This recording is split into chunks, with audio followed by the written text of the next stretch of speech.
Hello. Just a second, let me set up a few things.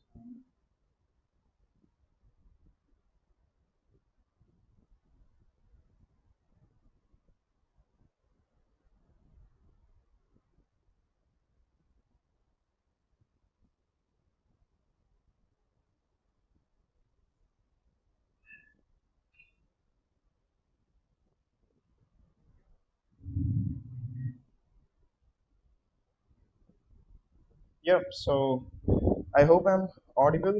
And so let's begin with today's webinar.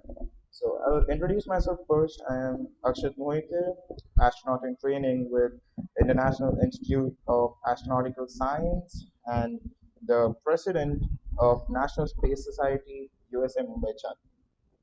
I'd like to thank Brahmastra Aerospace to get me here on this webinar so that we can talk more about astronaut training and stuff. So I'll let you know my schedule for today.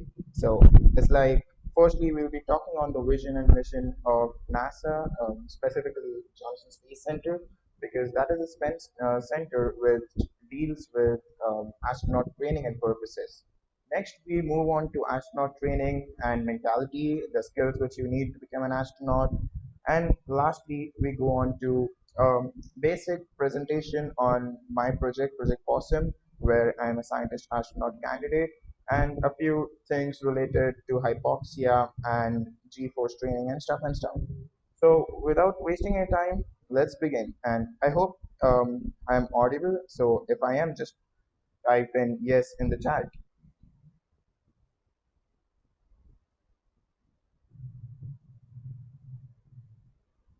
Okay, I assume that I'm audible. So, firstly, let's begin with the vision and mission of NASA. So, talking about the mission of NASA in astronaut training, mostly Johnson Space Center is the one which deals with astronauts, even if you're selected as an ASCAN. So, I am an ASCAN, what that means an astronaut candidate. So, even if you're selected by an ASCAN, you receive a call from Johnson Space Center, and they're like, you're selected to become an astronaut candidate, and to become a full-time astronaut, you need to undergo a few training.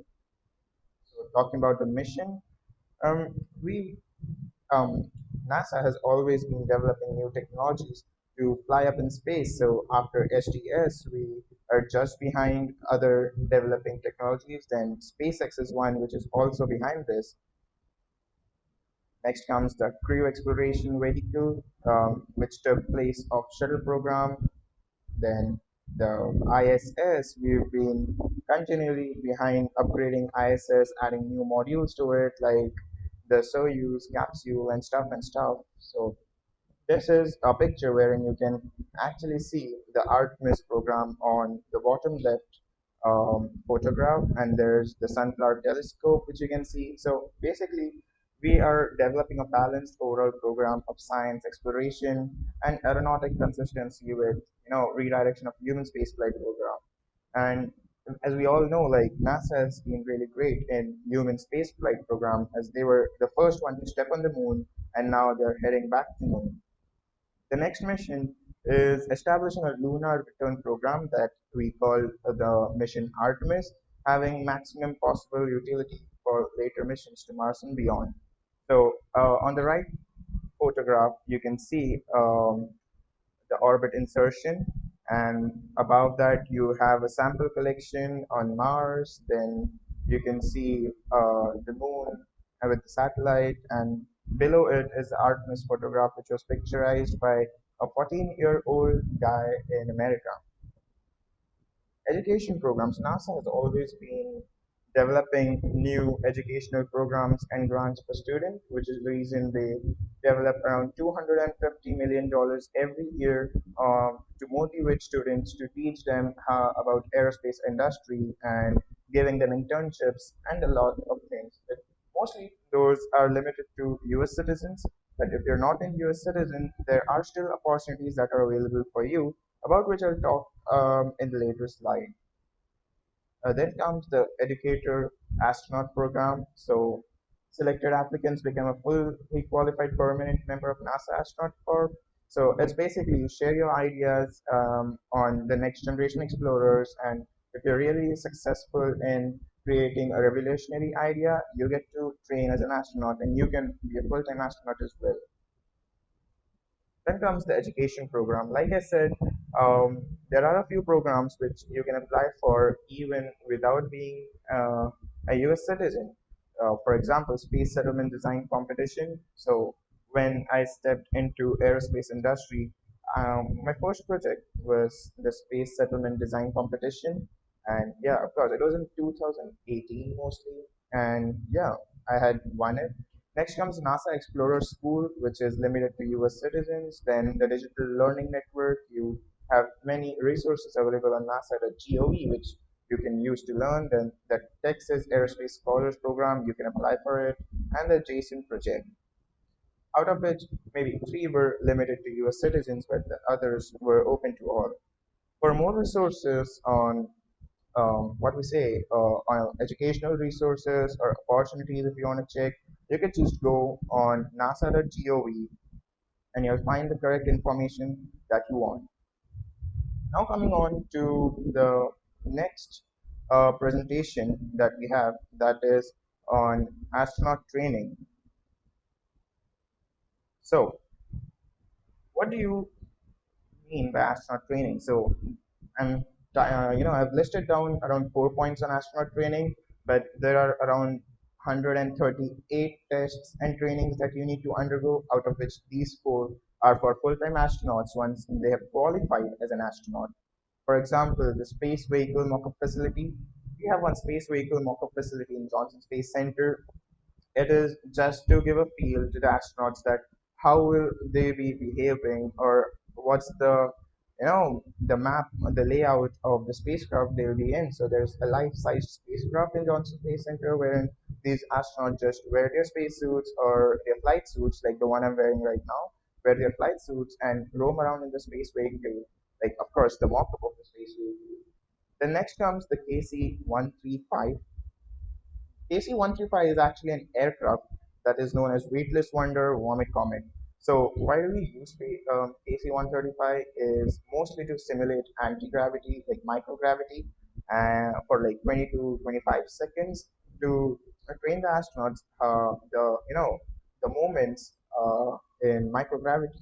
We also carry out some microgravity experiments and campaigns for microbiology and stuff, but then mostly KC-135 is used for astronauts to train to learn the motion in microgravity. The next comes the precision air bearing floor. Um, After reading out this point, I actually remember of a story when I had met like an astronaut, Winston Scott, who used to hold the time, what do you say, who used to hold a record for longest spacewalk. He once told me about the how did precision airbearing floor help him. It's like he had gone to space for a satellite insertion, and the satellite was actually inserted wrongly, and it went around 100 meters above the desired location. So what Winston Scott did is he actually went outside into the space, doing a spacewalk, absolutely, and catching hold of the satellite and bringing it down. So that's the reason we do this. It's like one part of an astronaut's work, maybe including like moving large objects, and I mean really large objects sized like a building or something in space. Then comes the neutral ions laboratory.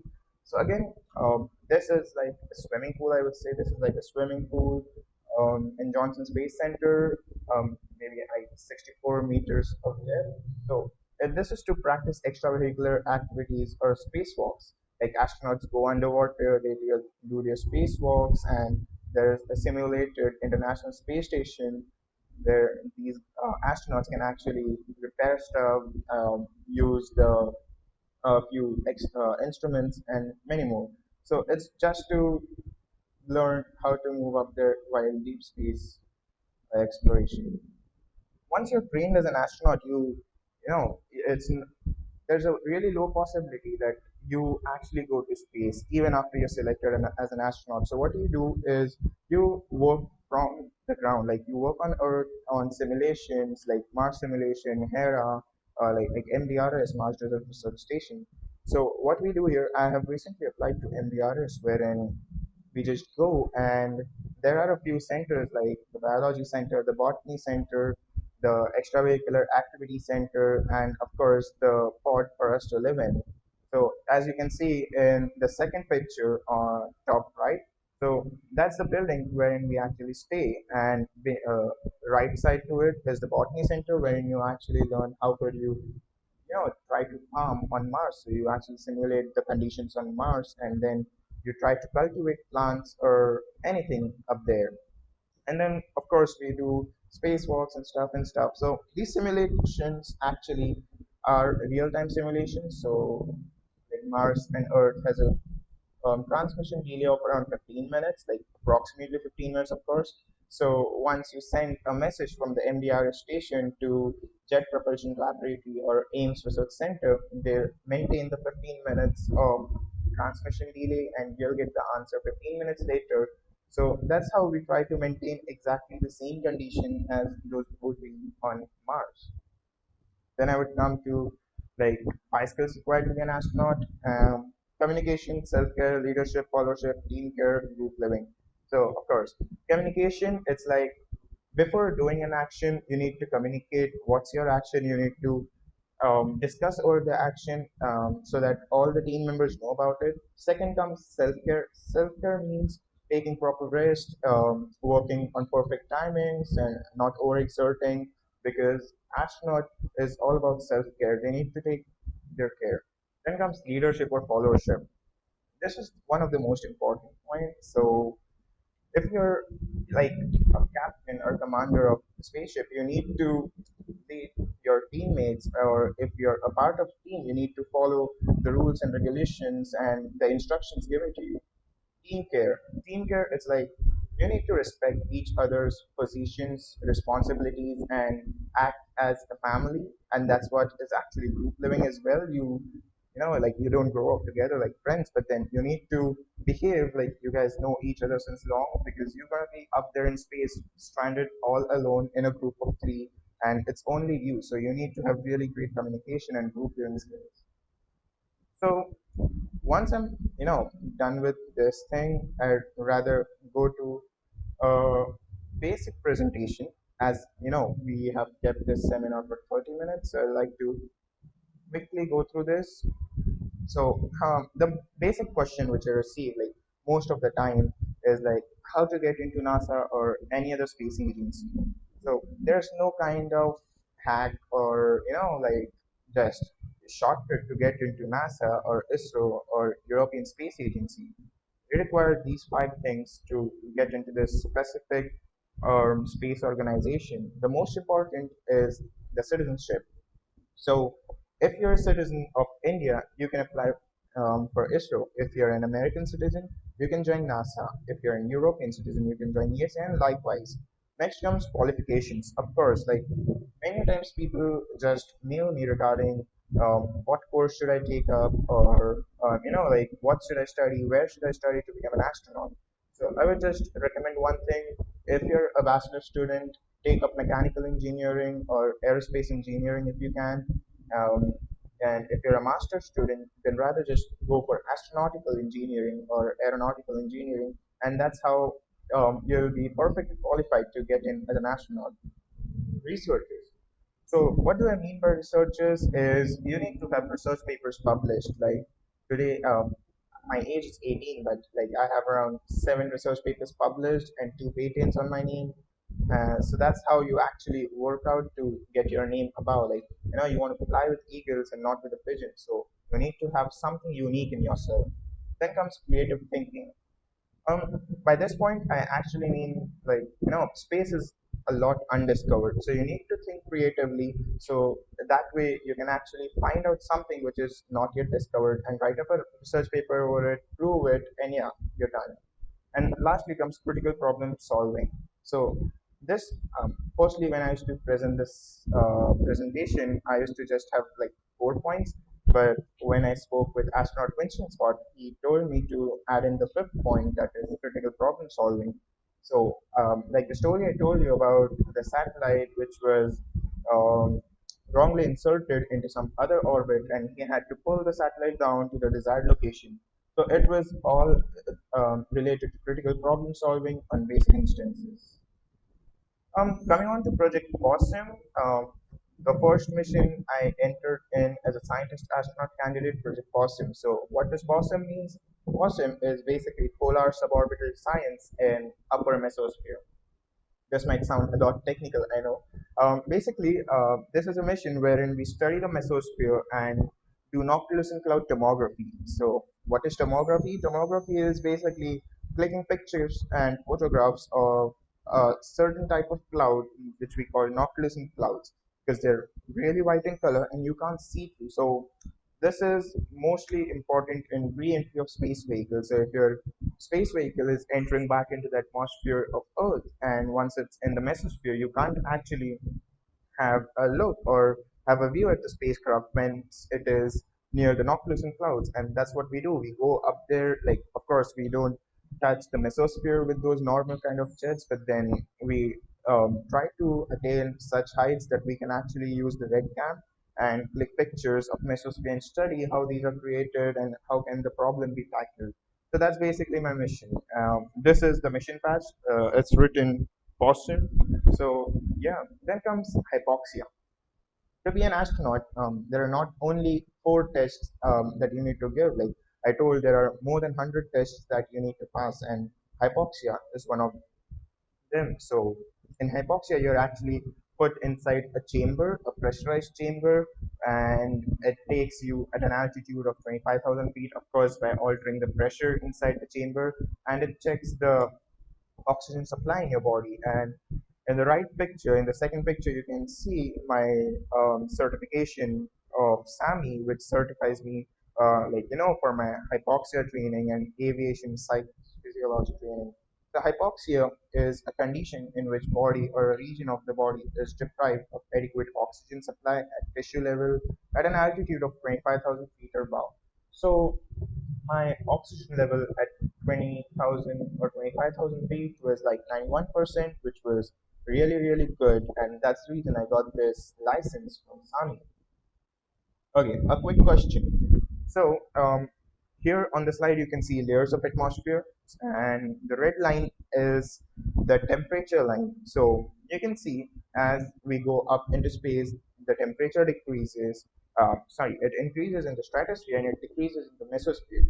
So, take a look at this graph. I'll stay here for a while, and the question comes in the next slide. And whoever answers this correctly can just put up a mail to me on info@nss-mumbai.org, and I'll make sure he gets something really interesting. So have a look at this slide. I'm moving up to the question. So why is mesosphere cooler in summer than in winters? So read the question. Why is mesosphere cooler in summer than in winters? Now I'll go back to the same slide, wait for a while here so that you guys can actually have a look for the answer.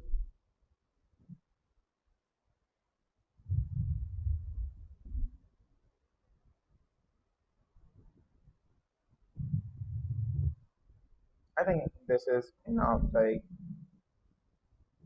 yeah. So whoever knows the answer, just drop it down in the comment section. And the first one, I'll reach out to him personally and pass on the gift. Now, this slide shows my G-force training. So I personally have taken up to 6 Gs. It's not visible on the sheet, but then I'll show you one video once I'm done with this. So I personally have taken around 6 Gs of force, and this is what you get once you're in flight. A single piece of paper inside an envelope, and once you're up in the sky, you just open this paper and you see what are the manuals that you need to do. Like you need to make a 360-degree turn to the right, then a 360-degree turn to the left, at 2 Gs, and the same at 3 Gs, then you reach around 4 G, like a total 360 turn, and then you go into microgravity, and again the same, and then you go to GY and negative G. Okay, so it sounds pretty much technical, but then if there are a few aerospace engineers out there, they might be pretty much well versed with this kind of aviation diagram. Okay, so National Space Society. Talking about this, I am basically world's second youngest scientist astronaut candidate in Project Possum, and I wanted my friends and the people around me to actually excel in the space industry. But the problem, like the biggest problem I noticed is lack of knowledge, which is the reason I brought up National Space Society, which is a US organization here in India, and I'm the president of it. So if you want to join National Space Society, just drop down a mail at info@nss-mumbai.org, and yeah, you'll receive further what we say further procedures to join NSS. And believe me, like there are many different kinds of opportunities available in NSS, like many missions, many projects, NASA-related projects. Our mentors are directly from NASA, the people who actually launched Kalpana Chawla and many, like around 600 astronauts. He's our mentor in NSS. So consider joining NSS. And I see we are still left with some time. So I'll show you a few photographs. Yeah. So one of the training which you need to undergo is the G-force training. So G-force training, and then the spacesuit joining and docking.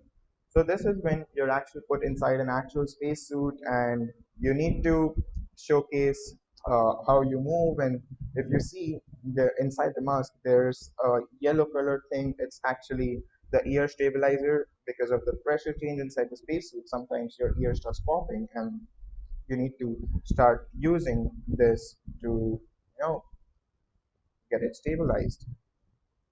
So I'll take up one video really quick. Hold on a second.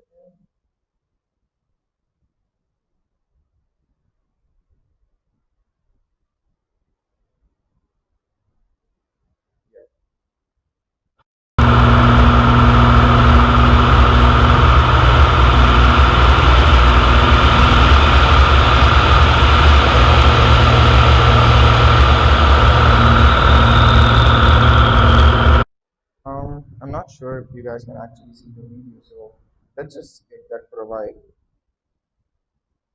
I think that's it, and I'm up for questions right now. So any questions, just put it up. I'm here.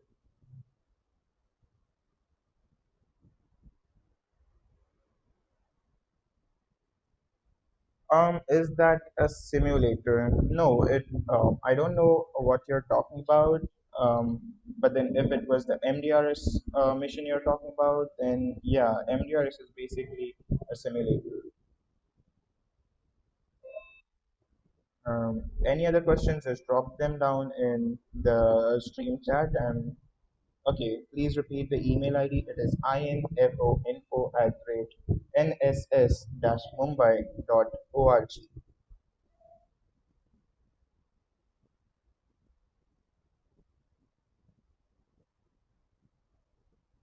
Any other questions? Anyone?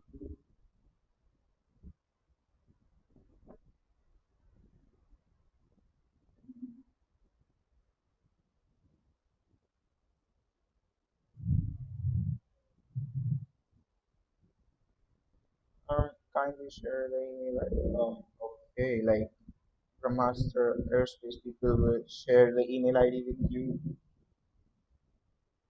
Okay then, any questions, just hit me up on the email ID, and you can follow me on Instagram. My Instagram ID is Cosmo Akshat, COSMOAKSHAT, and I'm open to questions. So any questions, just hit me up. Thank you very much. Stay home, stay safe.